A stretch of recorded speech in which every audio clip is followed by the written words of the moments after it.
Welcome, welcome, welcome. This is the Hot Pole Position, our weekly music tech and news show to do with computers and audio and guitars and everything that makes noise and music production in this modern world. I'm your host, Adam Steele, and joining me, as always, is Mr. Liam Wright. How are you doing? Yeah, not too bad, not too bad. Good, good, good, good. Um, yeah, just not been out in a while. Just constantly on video call like this. It seems. Mm, All my work is this at the moment. yes, indeed. Um, yeah, I yeah, just not much to really report. In all honesty, for me, it's much of the same indoorsness. How about yourself?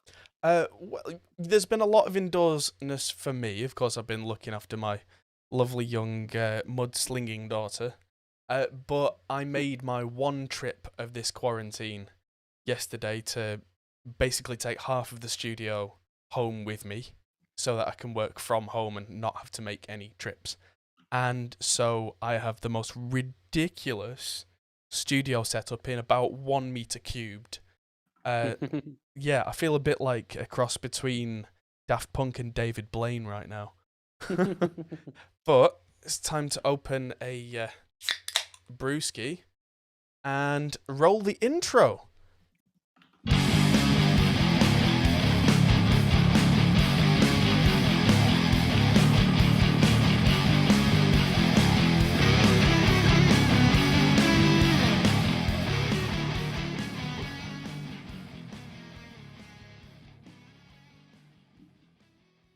There we go. Yes, a lot has happened this week for me. I'm doing more stuff for the Ultimate Reaper course. We're going to be doing some stuff to get that live as soon as we can. hmm So that's happening. I've changed my whole setup, like I said. My camera looks even nicer than it did previously, and it's not a professional camera, quote unquote. It's an iPhone. I found recently that you can get an app, a very cheap app, that connects OBS, which is the streaming software that I'm using, to an iPhone, either wirelessly or by USB. And by USB, it's much lower latency, so you can use it like this. You can use it as a webcam. And then you just hook it up, press auto, and it looks like this. And I'm very, very happy with how it's turned out. Very cool. Yes. So also, I don't know what people are going to think about the quality of the voice today, because it's the same microphone as last week, but otherwise it's an entirely new setup. I'm using the Arturia Audio Fuse 8 Pre now, rather than my beloved audience Sono. As great as the Sono is, it's got two inputs, and I've decided to take one of my rack units, the audio fuse from the studio, and it's really, really useful. Yeah, so I'm going to grab the camera, and I'm going to do something a little different. So, I'll produce like a pro is also live. Oh, that's timing. So yeah, the audio is really going to be quite different. As far as I can hear, it's quite a bit more bassy, really, my voice. I don't know if you'd agree. Or maybe that's just the headphone amp in the audio fuse. Don't know. It sounds similar to me, but I'm not Yeah, sure. it's not going to be a million miles different, but it's not being driven through a valve this time. And I discovered a hidden feature in the audio fuse, which I really should have dug a bit deeper, because every channel has a pad, so that if your level's too high, it stops it from, blowing it out. But if you hold the pad button down, it goes red instead, and it becomes a boost. So it's like one of those cloud lifter things on every channel inbuilt. So this really low output mic, which typical broadcast mic, that's what they do, it seems more nasal. Okay, that's weird. Huh. Yeah, so it seems a lot more bassy in the headphones, but that could be the quality of the headphone output. I don't know. And so yeah, it's got a boost on the mic. It's like having a cloud lifter inbuilt on the interface, and I'm very impressed with it. So yes, Very cool. Is the Ultimate Reaper course the one I'm developing with Warren? Yes.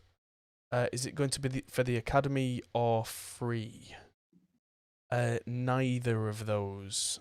Oh no, it's for ProMix Academy, but it's not through Warren's. It gets complicated.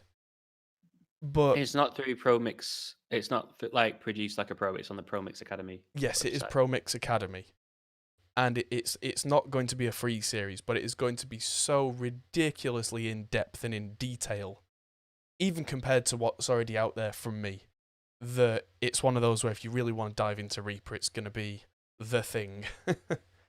So yes, it's absolutely going to be an absolute monster, and I'm really looking forward to getting it out there.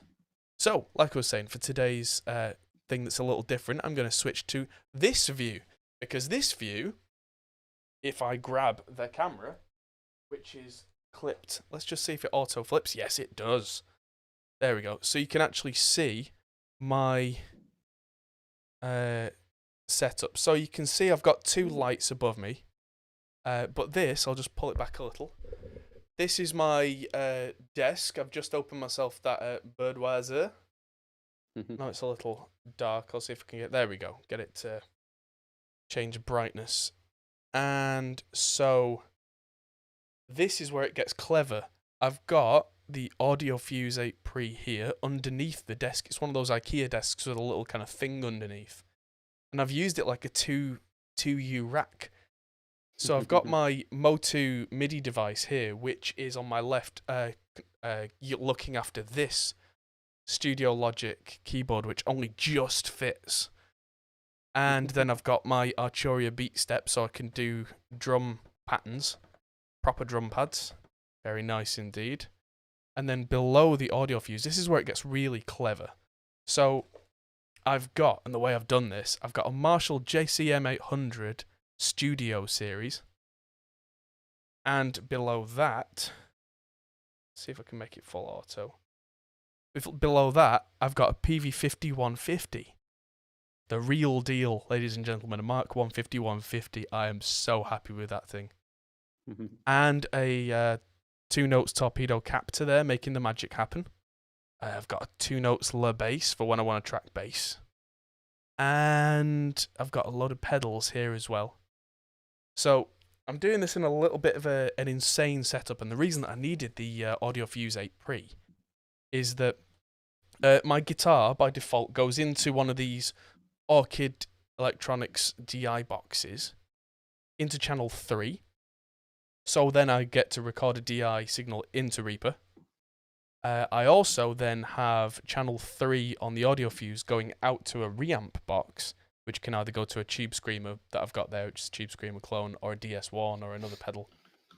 Straight into one of these 2 amps. Then I've got whichever amp I'm using plugged into the torpedo captor, which then goes back into channel 4. So I get a full real valve amp with no latency between the DI and the reamp box, because that's being done in the Audio Fuse software. And I also don't have to unplug the La bass, which is also the output, the parallel output of that goes into another Orchid Electronics DI box, so I get a DI signal from that. And I also get the La bass XLR out, so I get the best of both worlds there. And then that's 4 channels taken up, and I've still got channels left for things like, you know, the vocals. And it's all working very, very well indeed so far. It's a little messy, because I literally got this all set up last night. But I got some guitar tones out today that are absolutely insane. So I'm going to flip this camera over. Hello again. Hello. Hopefully get this back in the right place without doing anything horrible.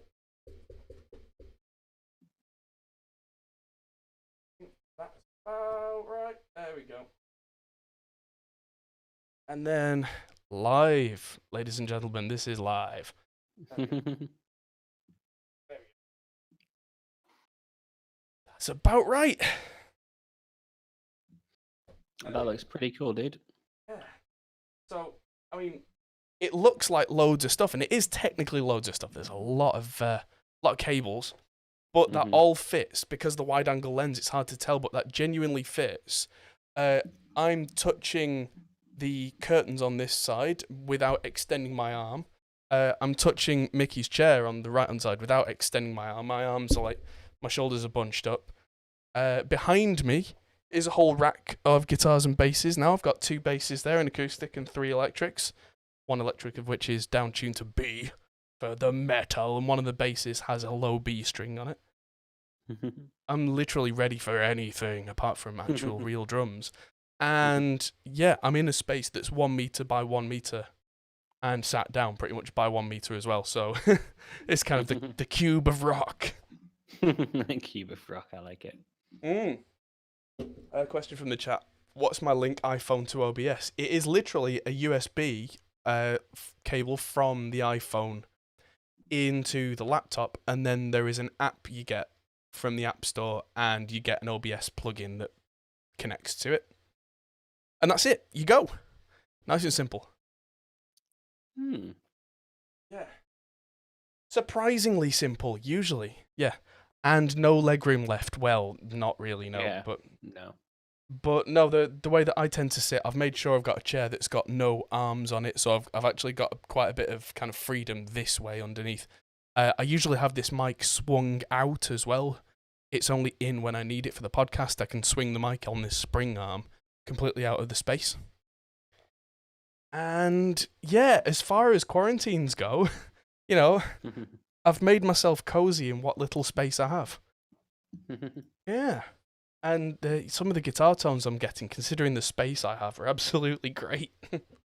So, if I get any time, I'll track some stuff.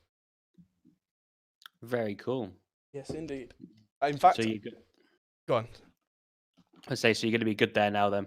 That's the idea, yeah. So as long as I've got some biscuits and a couple of cans of beer. I'm out of beer and biscuits. Oh, 2 man. things that I ran out of a long time ago.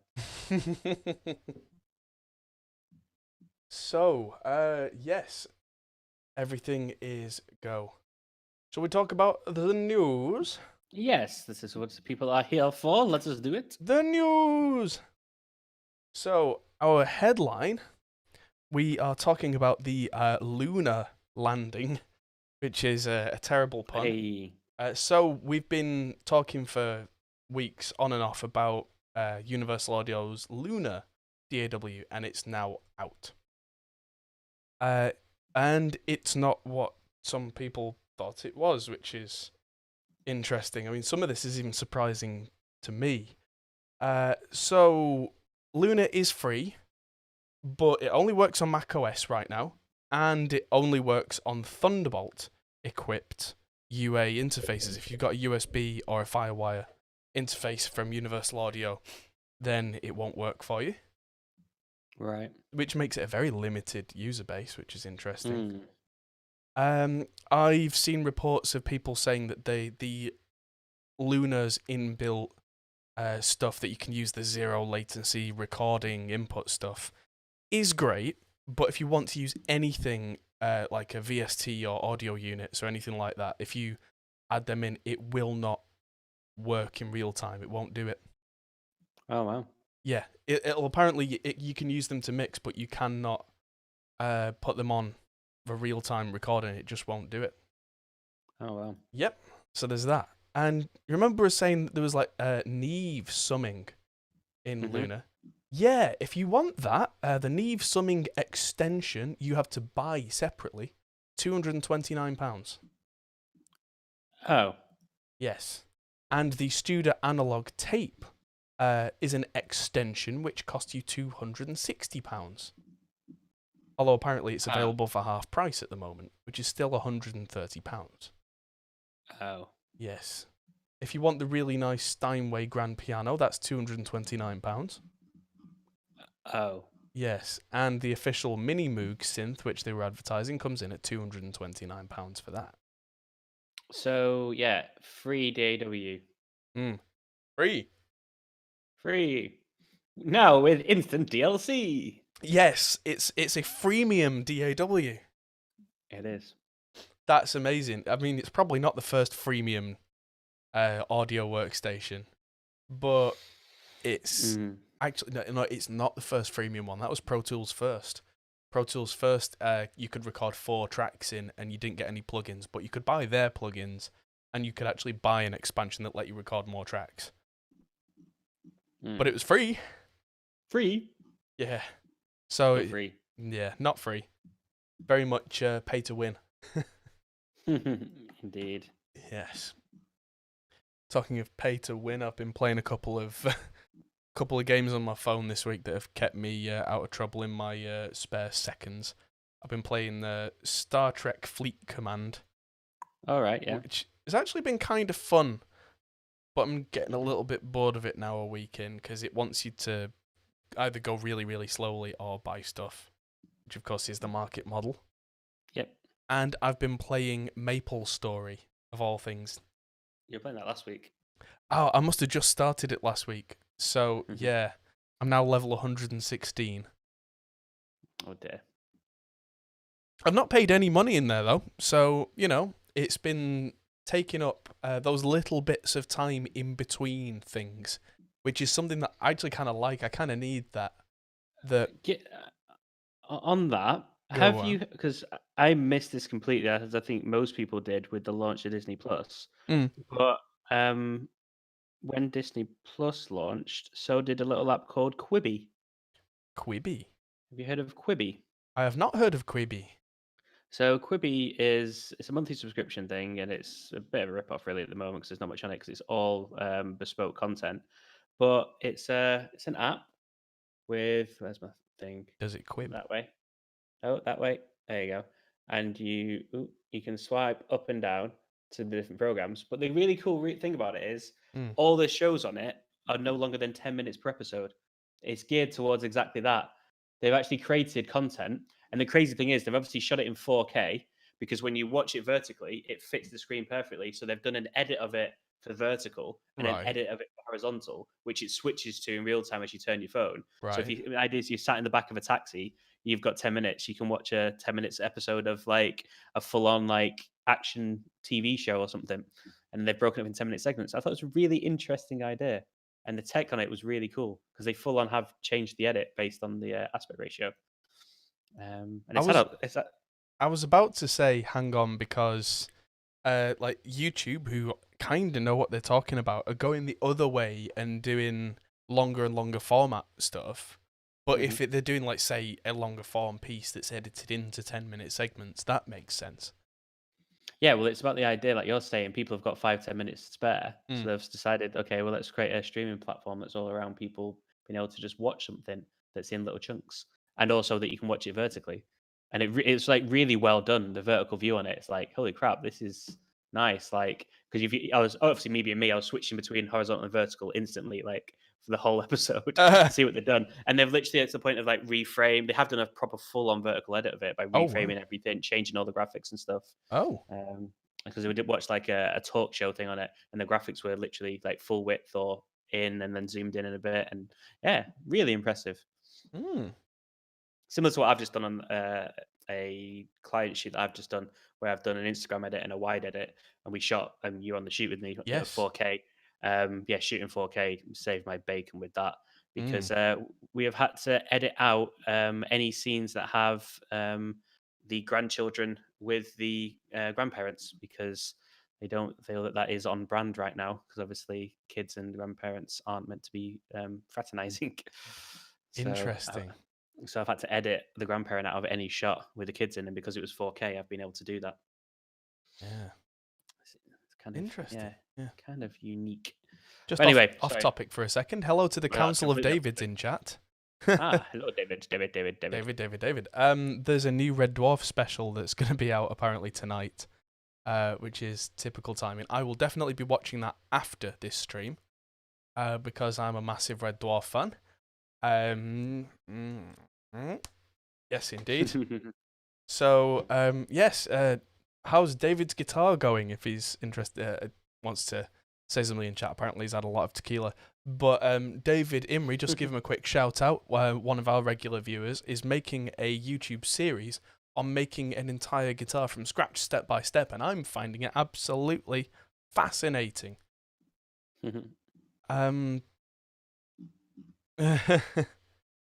Never got past Monster Busters. Yeah, so I've been a big Red Dwarf fan since I was a kid, and it's just my sense of humor, very silly but also very British and very sarcastic, and great sound design, which is very relevant to this channel. And we have a piece of Red Dwarf history in our studio. For anyone who's a real Red Dwarf nerd, our wooden console, where you'll see it on all the stuff. Like if you look at the Reaper 101 video. Behind me, you'll see a... Or any of the videos that are soon to be coming out as part of the Pro Mix Academy series. Indeed. All of those. The big wooden desk behind me that has the TV in it and more TVs, and that is the console desk from the Red Dwarf film studio. And I am happy every time I sit at that desk, because that's just, oh, yes. It's a bit of a monster to get out of the BBC building. We had to disassemble it into about 5 parts, which obviously the people at the Beeb were too lazy to do, so their loss was our gain. Yeah, carrying it under my jumper was quite difficult as well. Yeah. Yes. So I see a technical question in chat from Harry Anderson. What we usually do, is we save the technical questions till after we've talked about the news. I know we've got off topic a little bit, but if we get back to the news, we will, at the end of the news section, do an Ask the Audience question section. Never quite know what to call it, but that. So I've not ignored it. I'll be coming back. Don't worry about that. So let's move on from the pit lane tech, or the tech pit lane. The tech pit lane. Because we like the hot pole position. Like, yes, I like it. Tech lane. I don't know. People in chat, come up with a good idea for what we should call the segment. There we go. Watched all the Cars films this week as well, which surprisingly I enjoyed. Surprisingly? I didn't think I would, because I'm not a car person, but it Disney cars? Yes, Pixar cars. You don't have to like cars to like that film. Which I now realise. I mean, obviously it's for kids, but I'm so not a car person that I didn't think I'd enjoy it. Because obviously up until recently I also didn't have a child. So for me it was kind of like film for kids, film about cars, it's Pixar, dude. Name one Pixar film that's just for kids. It's just for kids? Yeah. I don't know. There isn't any. Pixar's awesome. Yeah. Well, if any of the subjects they've done a film on, yeah, the one that least appealed to you. Yes.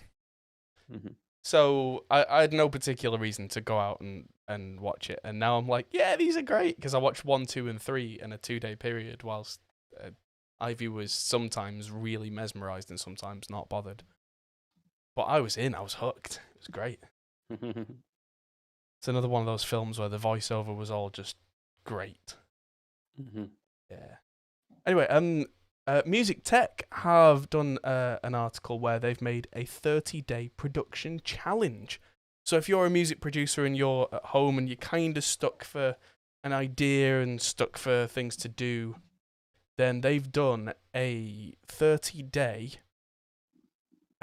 inspiration thing. It's a bit like Brian Eno's Oblique Strategies, if you've heard of that. No, Brian. So this is something that a mate of mine at university had. Oblique Strategies. It was something that Brian Eno kind of pioneered, an idea like this, where, you know, who Brian Eno is a big name producer. He's worked with U2 and all. Oh sorts yeah. Does loads of like twinkly, sampley stuff. He made all the Coldplay stuff of a certain era, Sound Massive, that kind of thing. And he's kind of well known for being a bit off the beaten path. And he made this set of almost like playing cards called Oblique Strategies. And the idea is, if you're ever stuck and just getting writer's block, you pull one of these cards out and it's got something on it that should inspire you to do something. And I'm not talking like you're great or anything like that. It was slightly off-topic stuff that just made you think in a different way, that just would make you come up with an idea that you would never have thought of, that just kicked you along to the next thing, if you get what I mean. Mm-hmm. Very clever stuff. And so yeah, so Music Tech have gone out of their way to make this thing. I can see the first 20 something pictures on here, and there's things like learn how to make drums using a synth on day 4. So like not just drum samples, but literally go and make these drums as an example on that day.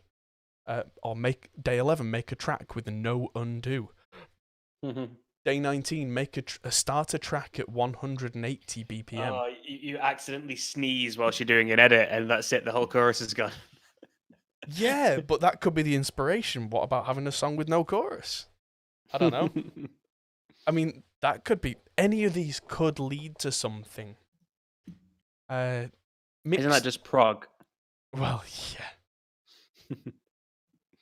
3 hours later. Yeah.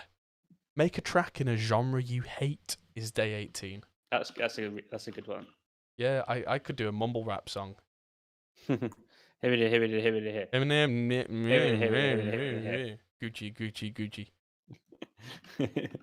Oh no! You could actually make out what I was saying there.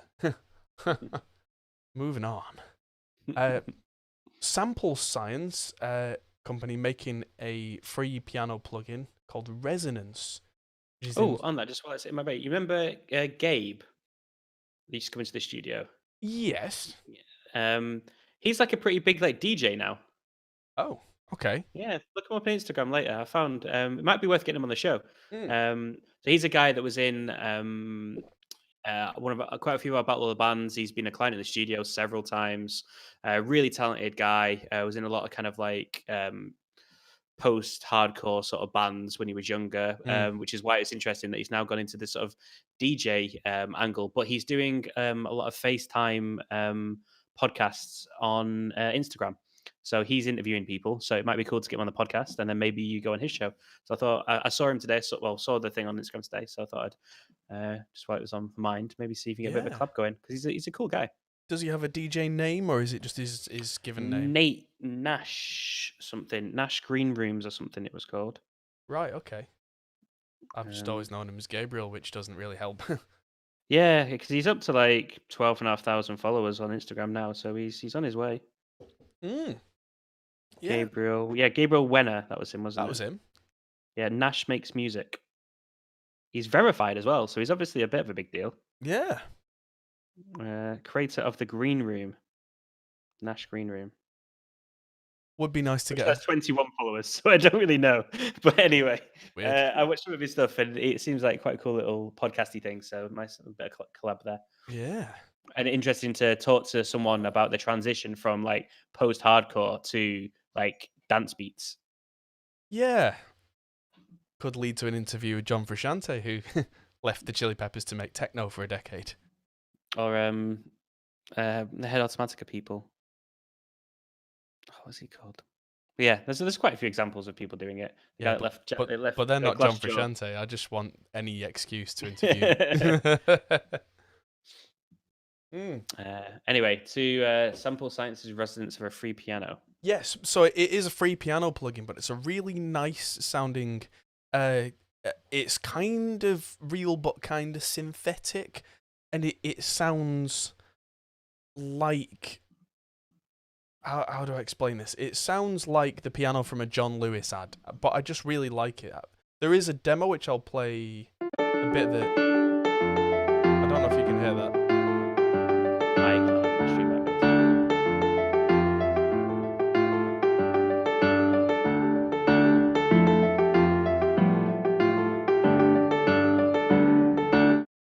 So I'm playing a little bit. I don't want to get any copyright flags there, but it's got that definite kind of soft, upright piano type thing that sounds.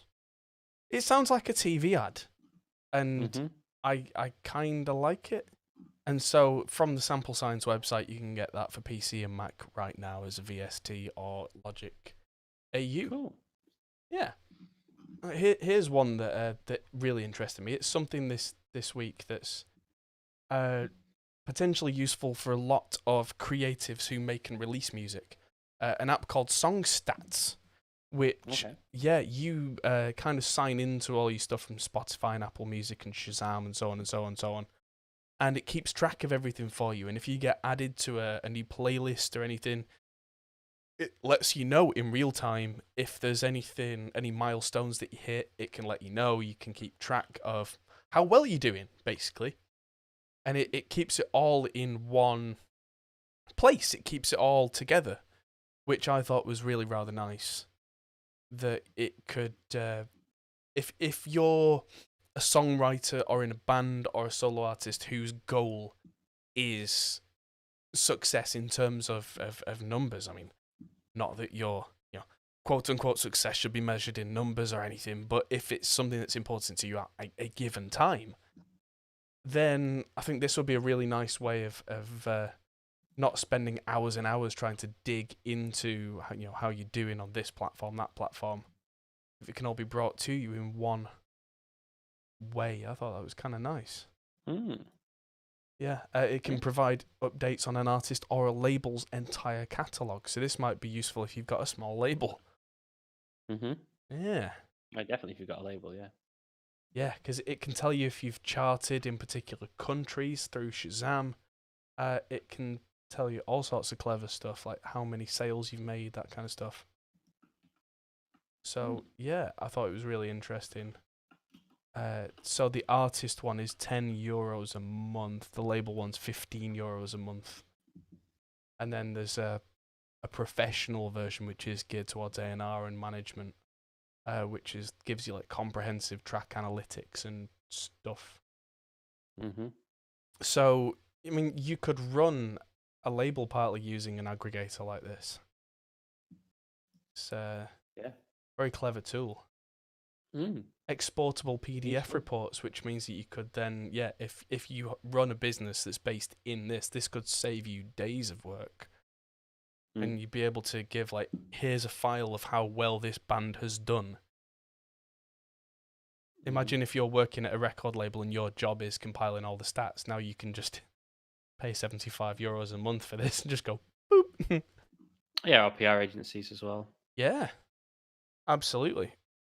I mean, the expensive version has unlimited team members on the account, so you could have a relatively not small label using this. Yeah. Free trial for all new users as well, so... And I thought that was something that was definitely worth talking about. Useful. Indeed. So, Sound on Sound have compiled a lot of the stay-at-home music tech deals that I found and talked about last week, but there's a few more in here that are ones we didn't talk about,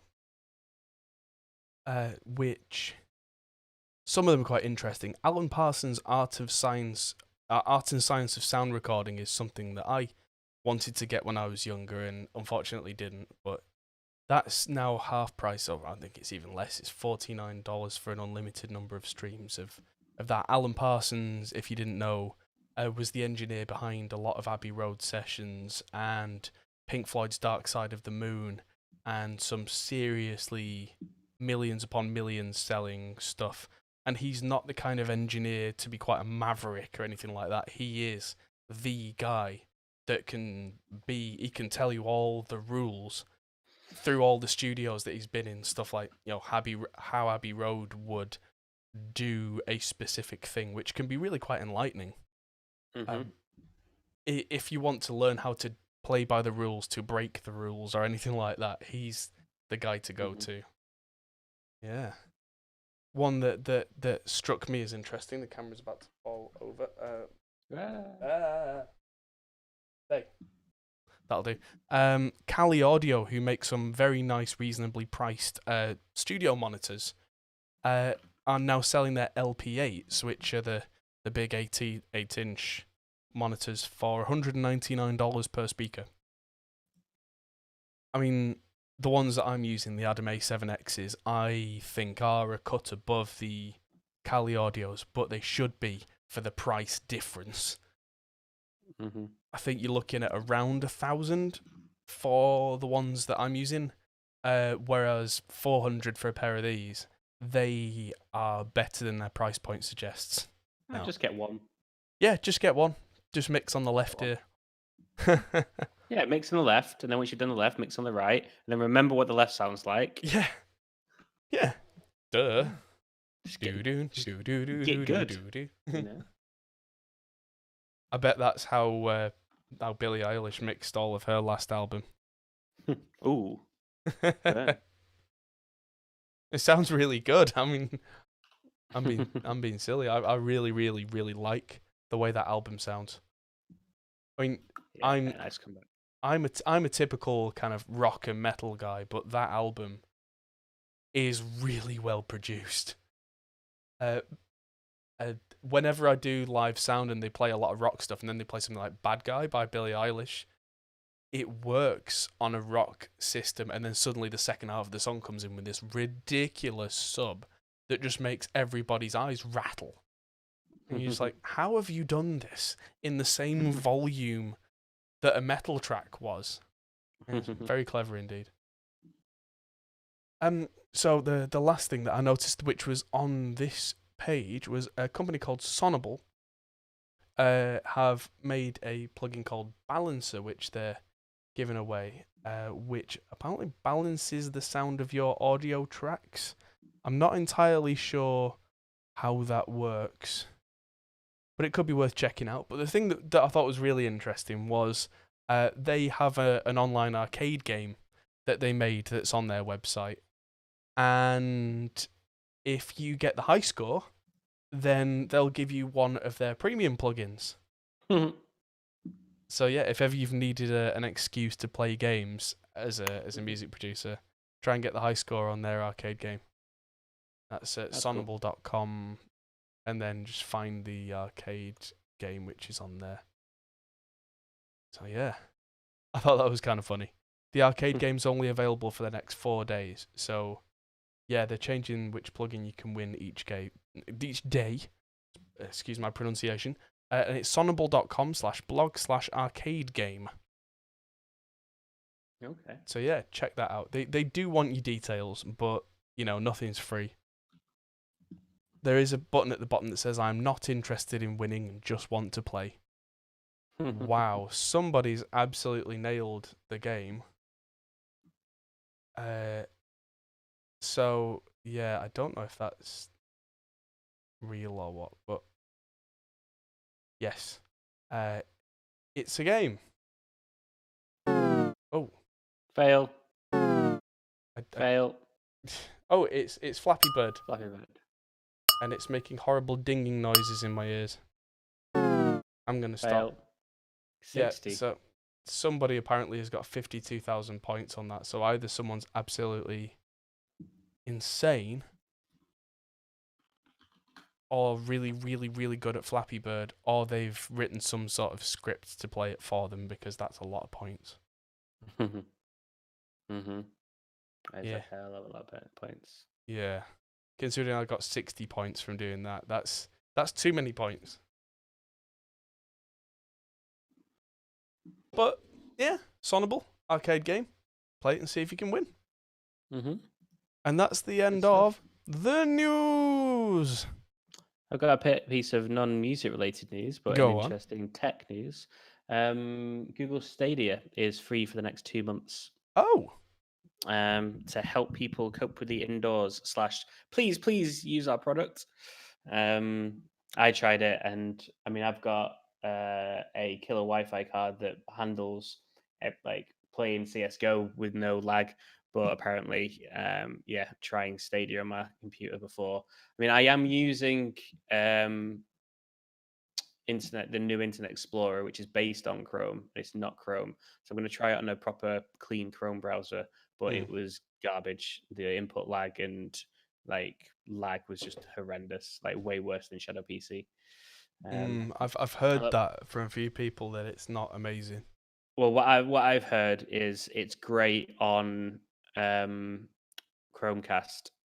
on your TV, right? But not so great in browser. And you can do it on like any type of Chromecast, because I know there was a version 1, version 2. Is that right? No, you can only do it on the latest version. As Oh, far as like I was know. it the Elite? Was it Yeah, like called? the Pro one or whatever. Chromecast Right. Pro. I didn't think there'd be powerful enough hardware to do that in the classic one, because It's I've the got one that can do 4K. right. So yeah, I've got a classic Chromecast, and it's not very powerful. It's cool. It's very clever, but there's not a lot in there technologically. Yeah, I've got two of them. Yeah. Yeah, They do a job and they do it well. I've got one hooked up to my TV in the bedroom so that I can just throw stuff on it at night. But yeah, we do. Yeah. mm, yes, so yeah, what was the thing? Oh, so Questions? they're changing to reduce load on the internet. We're working toward a temporary feature that changes the default resolution to 1080p. The free service is limited to 1080p, which makes sense. But yeah, up till now, you've only been able to play on Stadia if you bought the controller and had a very specific setup to run it with. So, yeah. I mean, it's cool.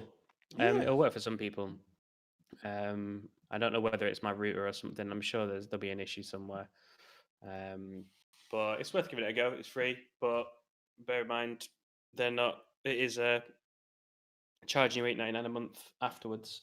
Mm. So it is. Because I know it's like there's some people out there that are doing some really good stuff, like saying, "Oh, because of the current world situation, we're going to do this and give you access to this for free." Yeah. So, as an example, Davina McCall, she's got an online workout system, and in order to use her thing for free for the next 2 months or whatever it is, you just have to give your email address by creating an account, and that's it. There's no you don't have to put your card details in. It's not that you'll be charged afterwards. That's giving something free to help out. In Yeah. all honesty, this isn't. This is a marketing strategy Mm. because some people will cancel afterwards and they'll get carry on like being and they'll be charged. So Yeah, it's the it's gym membership cool. strategy. Yeah, exactly. So it's cool, but yeah, set a calendar in your Google Calendar to cancel it, just in case you don't want it. Yes, indeed. But I'll be interested to see if they manage to update it and get it to run more nicely than it currently does. The big issue with these systems, though, is that the games are then built into that platform, and that's the reason why Steam is what it is because people don't want to. They've got the games there already. It's such a big thing to try and tackle. Have you seen all the news over the last couple of weeks of all the companies basically noping out of GeForce Now? Yep. Because GeForce Now is kind of Nvidia's equivalent of this, kind of. Mm-hmm. And all the companies have been going, yeah, I don't like this. No. After having agreed to be part of it, which is the more interesting thing for me, is that they all said yes, jumped in. And on release day, they've gone, actually, let's not. Mm-hmm. Camera angle, bugging me. Aimed squarely at my upper half rather than my head. There we go.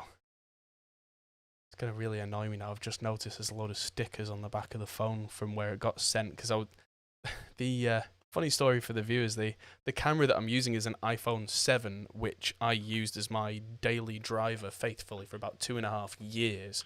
It's been around the world, that thing. And when I got my new phone, I sent it off to be sold because it's supposed to be still worth a good amount of money, you know, because at the time it was top tier. I paid quite a bit of money for it and got the use out of it, definitely. But then they turned around and said, "Oh, well, the screen's broken. We'll give you £20 for it." And I was like, "No, it isn't, and no, you won't. Send it back, thanks." And now it's got a use because now it's going to be my camera for all these live streams. And actually, it'll probably be in the office playing MapleStory when I'm not there most of the rest of the time. That's probably why I'm playing MapleStory a lot. Is there's now a mode on it where you don't actually have to press anything. It kind of plays itself. I like an idle thing. Yeah.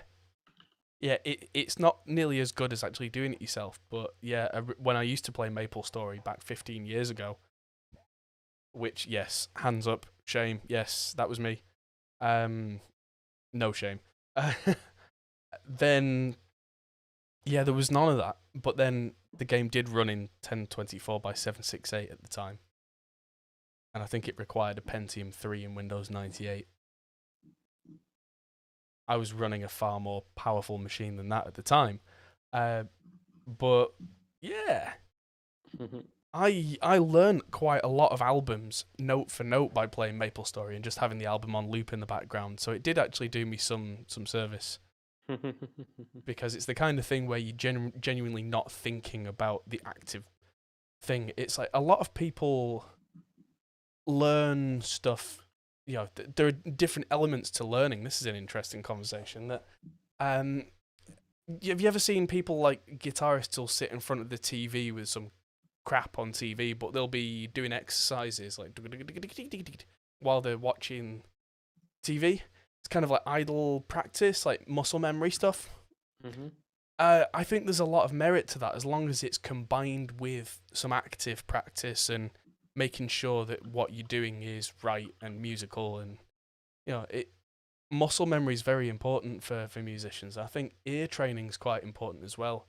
And I was listening to a lot of stuff like 10,000 Days by Tool had just come out when I started playing MapleStory a lot. So that dates it. That's 2006. And yeah, that definitely dates it to a certain place in time. But that album has a lot of complex polyrhythms and time signature changes and real complicated stuff. And at the time, I could do some kind of shredding-y stuff, but I certainly couldn't do that kind of stuff fluidly. And I think it really helped me to get to a point where I could do some really clever technical stuff, because having the same thing on loop for, let's be honest, weeks, really helped to ingrain things in me that made me a better musician. So real brains out RPG actually helped me become better at what I do. That's my excuse, and I'm sticking to it. Yeah, so it's funny, I had a little breakthrough moment today. I gave Ivy her first set of drumsticks, and she absolutely loved it, because she can make noises with stuff. And I had my own set of drumsticks as well. So she was demanding that I hit certain things. And I started playing something from the new Tool album, not actually playing it on a drum kit or whatever, but there's certain patterns that really quite difficult. And I was kind of tapping them out and going, oh, I can do this. Why can I do this? How do I know how to do this? And then suddenly the whole like mid-2000s previous Tool album on loop thing came to mind, and I was like, oh yeah, that's why. Because not to say that the new Tool is the same as the old Tool, but it's the same musician, so there are the same tendencies. And so I think, yeah, I mean, that's something that I found really interesting about different musicians. When I was learning to play bass, because bass is my number one thing, I was a massive Red Hot Chili Peppers fan. And I really wanted to play like Flea, and Californication was the big album when I started learning, and then By the Way came out. I must have been about 15 years old, and those two albums became the obsession for me, and I very much learned how to play the way that Flea plays. And then when Stadium Arcadium came out, I could pretty much play most of the album within about a day. And I don't think that's because, I was quote unquote good or anything like that. I think it was because Flea played on that album the way that Flea plays. And because I'd gotten to know, I could kind of speak that language, if you will. That I could then play, because I'd learnt to play how he played. It was then just like learning a bunch of sentences rather than learning a whole new language. Yep. Yeah, it's interesting how that all transfers bit by bit. I've talked about it before, the different types of what it means to know something. Yeah. And that comes into that. Yes, indeed it does. Right, so it's time for questions. What did we call it? Someone in chat called it Smeghead question time. Smeghead question time. Boom. Anyone got anything better? Otherwise, that's what it'll be called. High-tech pit stop. The high-tech pit stop. Yes, That's just the indeed. word high in front of what I suggested, but I like it. Someone in chat, Darren Lowe, suggested that. So, Well, there you go, Darren. You got a good head on you there. what's relevant to this stream is Arturia's Keys VST is on sale. The entire V collection is on sale and is absolutely amazing, and is the reason that I brought home a physical keyboard, because usually I just kind of program things in when needed, because I very rarely actually play keys unless I'm in the studio playing properly on an 88 note weighted thing, because that was my first instrument. I was a piano kid, absolutely hated it, but that was where I made my start, so I very rarely actually play unless I'm gonna properly play. And then, so anyway, so getting sidetracked. The Arturia stuff is so good that I've been itching to add more parts to things by actually having an instrument I can play rather than tap in. And it's that good, it's made me go out of my way to get a keyboard. So yeah. Now, where was that quick thing?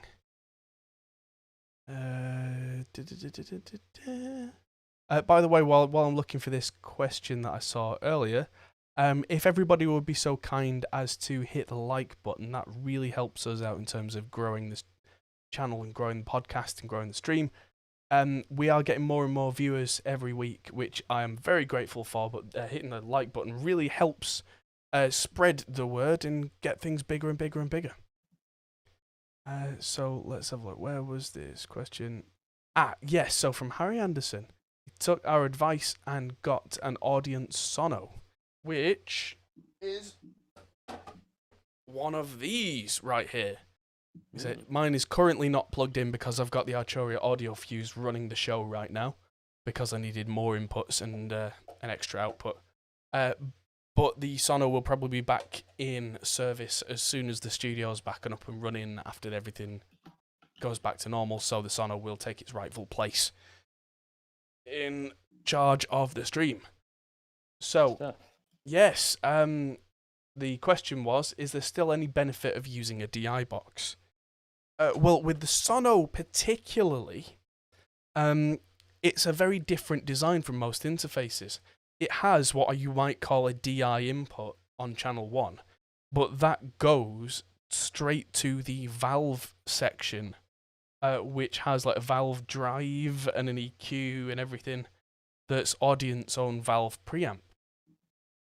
Now, you might want that, and very often as a guitarist you might really quite like that, but if you need something that's super, super clean, that is just a super clean DI, you'll probably need a separate DI box to run in, I would say, to channel 2 probably, and save the DI, save the valve section for your other channel, as it were. Because then you've got something completely clean and untouched by valve power, if that's what you need. I've tried both, and I quite like the DI into the valve, even into a virtual amp.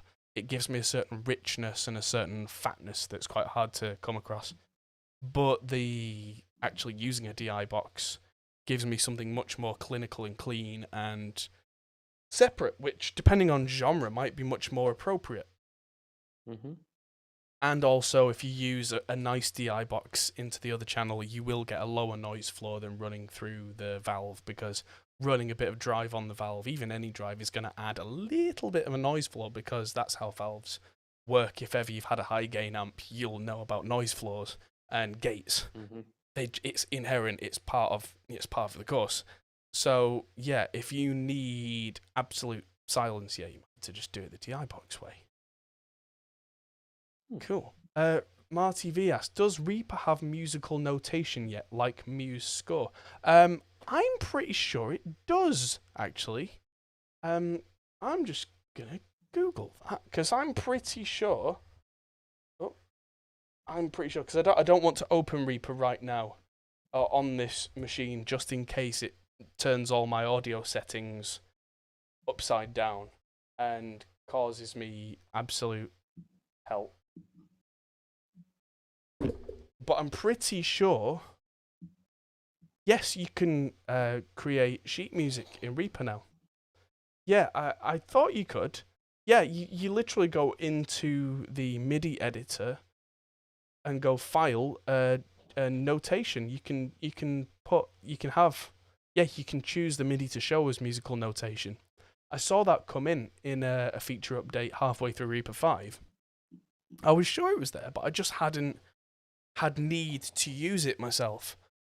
But yeah, you can definitely have it give you full piano score, which is a massive bonus that's now a thing. It's pretty cool. Not gonna lie. They had us in the first half. Click. Cheers. Nice. Round 2. Yeah, pulled it out from the floor fridge. Otherwise known as the floor. Yes. So it's funny. So Marty says, yeah, have to upgrade. I fully recommend if ever there's been a software that I don't hesitate to update, it's Reaper. Pretty much every other software I'm quite hesitant to, when a new version comes out, get the latest version. You know, even the small versions, because it can cause bugs that weren't there. I've had real problems with Premiere in the past where they'll bring out like 12.1 or 12.1.1 or whatever, and I would update straight away and find that the entire thing just didn't work. It just wouldn't play because my particular hardware setup wasn't something that they'd thought of at that time. Every Mac OS update ever. Yeah. And Pro Tools and every Mac OS update is a great example. But yeah, Reaper, I've been known to update Reaper 5 minutes before a live broadcast because a new version's come out and I'll go, yes, update, click, click, click, click. And that's never let me down in 10 years. So because of the way that it's compiled and written and tested, it's made properly. A version upgrade doesn't change anything dangerous. Yeah. He says it doesn't have ILock yet. Actually, ILock's not that big of a problem either, I find. Because since 12 months ago, when they came out with, I think it was ILock 5 software, and a couple of updates since then, there's not been any major problem where there used to be major issues with iLock. If you weren't on the exact right version, it could cause you some crashes. That's not been an issue for me at all. I mean, some people have had issues with the new ILock Cloud stuff, but then that's the real interesting stuff. ILock Cloud isn't something that I'm going to be using anytime soon. With ILock Cloud, instead of you putting your licenses on a USB key, they're online, and the software runs in the background. But if your internet connection cuts, your software stops. Yeah, I can't have that. No. I need things to keep working. If the internet goes down for a minute, I actually need to work more, not less. That's good. If the internet's down, I can carry on doing what I was doing. And then when the internet's back, I can send my finished mix. Yeah. You're running a mechanical keyboard there. I can hear it from here without the headphones. I am. Without the headphones? Yeah, I can just hear it from Ashton. Yeah. Hark, a mechanical keyboard. It'd be better hearing a mechanical keyboard out the window than what I've had the last few days. The neighbours have decided to have... Oh, God. Yeah. There's been worse. Yes. Indeed. Indeed. Yeah, that's for shame. We are very lucky. Got quite a big space and 2 amazing dogs, so quarantine hasn't been too bad. Yes. I have a very small space. I actually have a bit of space, but where I've put my audio setup is not much space. No. It's almost a Japanese outlook that it's compact and efficient. Does it bring you joy? It certainly does. Well, then it's fine. It's got a 5150. If I can't get joy out of that, I'm doing it wrong. You're only allowed to keep things that bring you joy. Well, in that case, my little bundle of cables and everything here is perfectly safe. If anything, the only thing I'm short of, I think, is another USB hub, so that I can plug even more things into this poor laptop that's starting to be encumbered. Yeah, I had to get another couple of USB hubs myself. One on USB-C and then just one on normal USB. So I think I've got eight additional ports for my laptop. Nice. Yes, I have lots of stuff and things. Yeah, my laptop's got 3 USB ports on. One's already got a 3-way USB hub on it, and I think I need another one. Yeah, although I don't think I've got any kicking about, which is unusual for me. It's the one thing I didn't grab from the studio. I'm not doing another journey, so just have to make do. I mean, right now I've got an Arturia BeatStep plugged in. I've got this keyboard that's on my left plugged in through the Motu interface. I've got the audio fuse. I've got the iPhone plugged in as a camera. I've got my iLock plugged in. What else have I got? Right now I've not got any USB ports left for external hard drives or anything like that, which I'll need tomorrow when I'm doing some editings. But I think I'm doing okay. And there's no space for my USB stick, which is licenses for the Waves plugins, but I don't use them very much these days, so no great loss there unless I'm pulling up an old mix. Yes. I've even had to move my USB charging port to another room because I've run out of power sockets to my left. The eternal fight for power sockets because I've got all this going on. Oh boy. Oh dear. Right, well, is there any more questions or? Let's have a look. Is it as cold in the winter as it is in the country? That's a how does what? I'm not sure I understand that question. Is it as cold in the winter as it is in the country? I don't know. Hello to the Bommel, one of my regular viewers. Hope you're doing well. And yes, I'm doing good. If you want to watch the start of this podcast when you get a chance, if you've just tuned in, then you'll see a little studio tour of my 1 meter cubed box of rock, where I've got a JCM 800 and a 5150. NAMM 2020. Giant drinks things. Giant drink indeed. I've had to have 2 drinks instead of 1 giant one. At least it's on the daily though. It's quite a good little thing. Yeah. Summer NAMM 2020 has just been cancelled, unfortunately. Oh, yeah, understandable.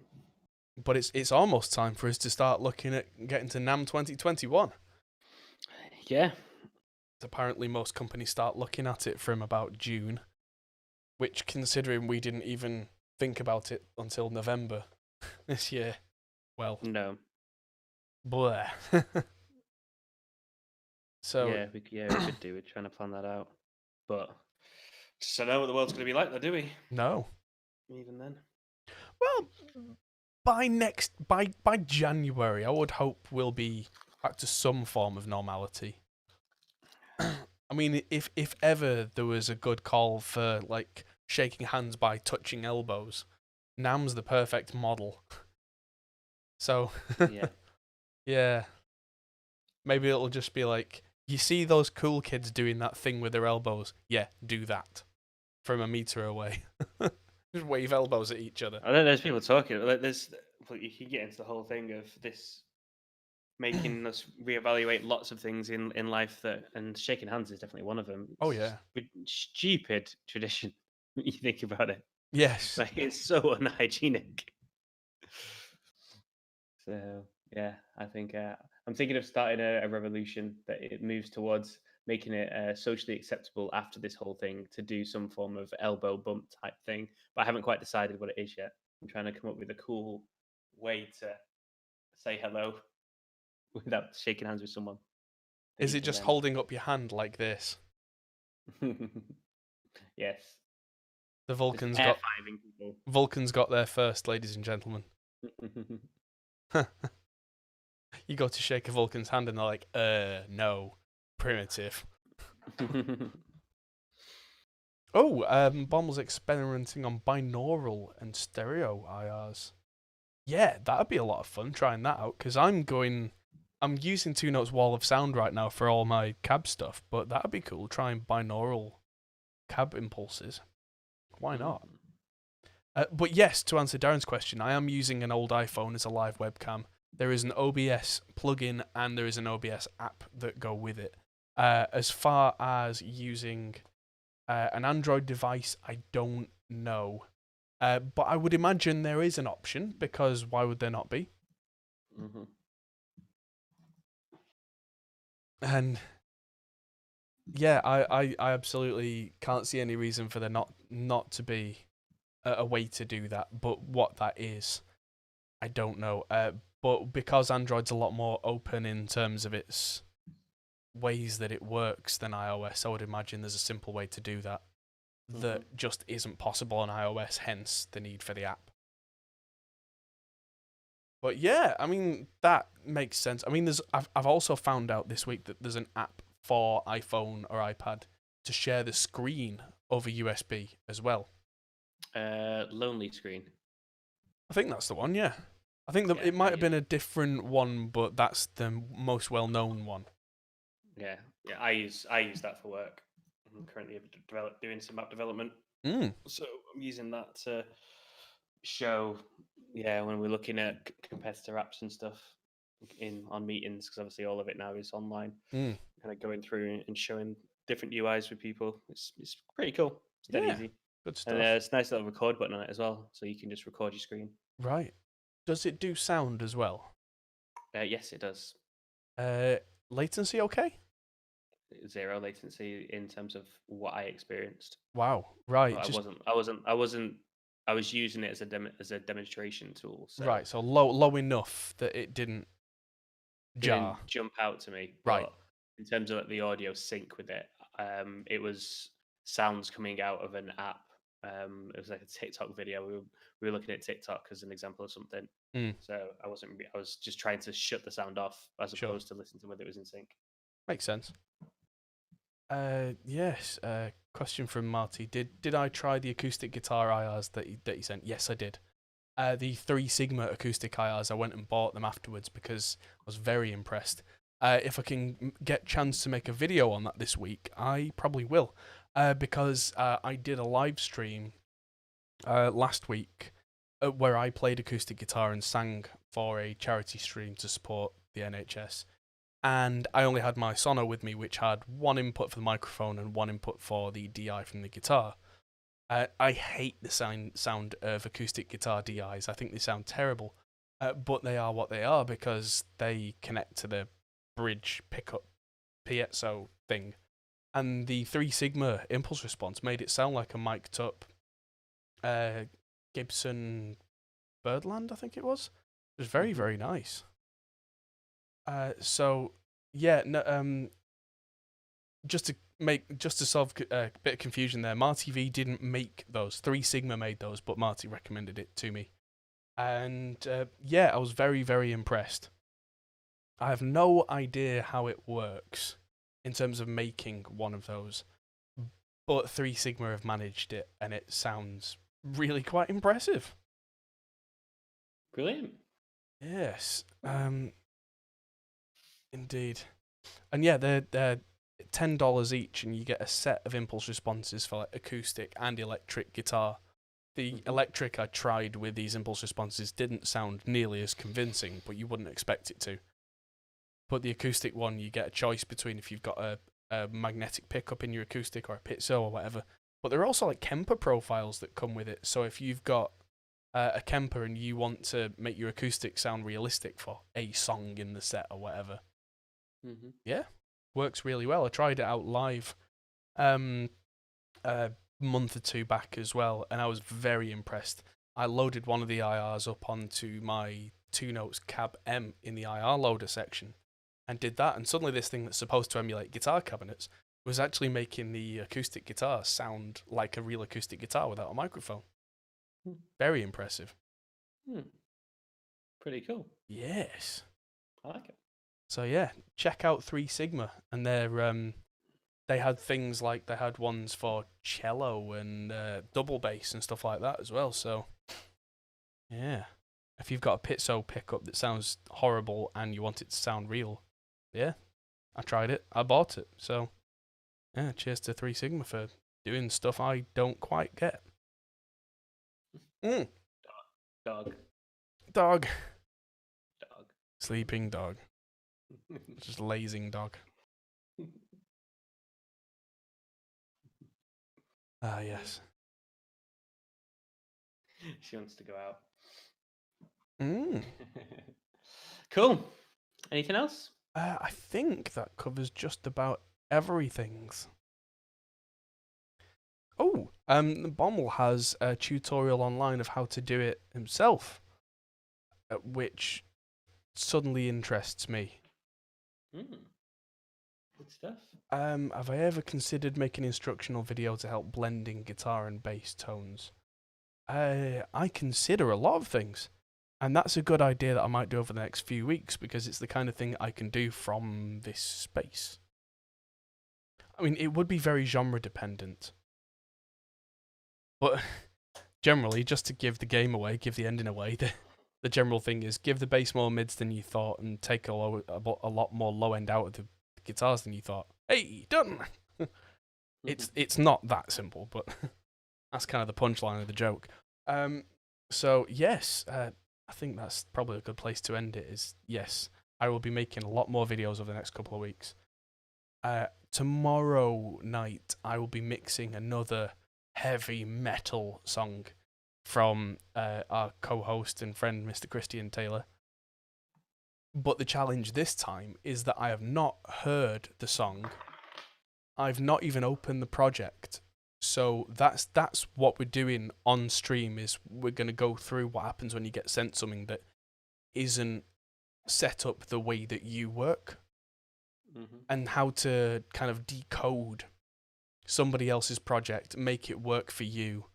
And then at some point, I'm also going to be recording heavy guitars in there because Chris has asked me if I would play some lead lines on the track and do something interesting. And I've not heard the track, so I've not got any musical ideas there.